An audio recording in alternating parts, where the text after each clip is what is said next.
in an ce sura makkiya abinda ake nufi shine wacce da sauka qabla al-hijra. Madaniya hiya sura allati unzilat ba'da al-hijra, wacce aka saukar da ita bayan hijira daga makka zuwa madina sunanta madaniya, wato indijin din madina ce sura din. Amma wacce da sauka qabla al-hijra, gabanin ayi hijira daga makka zuwa madina, sunan wannan sura makkiya.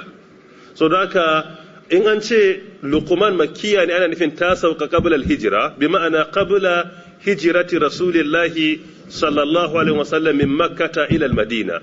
Gabanin fiyayyen halitta ya bar garin makka ya koma madina aka saukar da ita, kamar yadda muka sani yayi shekara 10 a cikin garin makka yana kira zuwa ga addini, iya karantar da tauhidi.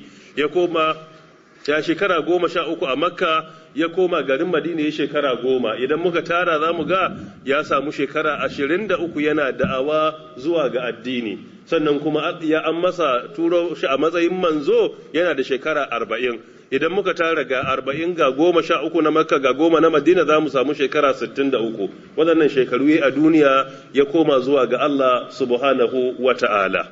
Kula ga wannan tunda an ce makkiya ya zama qabla al-hijra aka saukar da ita gabanin ai hijira. Mai iya yiwa ne in an ce qabla al-hijra yana garin makkan ya fita a garin makka ya je wani wuri ta sauka, amma matukar bai yi hijira ba sunanta makkiya ne. In an ce madaniya yar madina, mai iya yiwa ne ya ma bar madina ya je makka ziyara ko ibada ko fathu makka ko abin da ya kama da wannan, sai aka saukar da ita tunda duk da ta sauka a makka, amma tunda bayan hijira ne sunanta madaniya ne.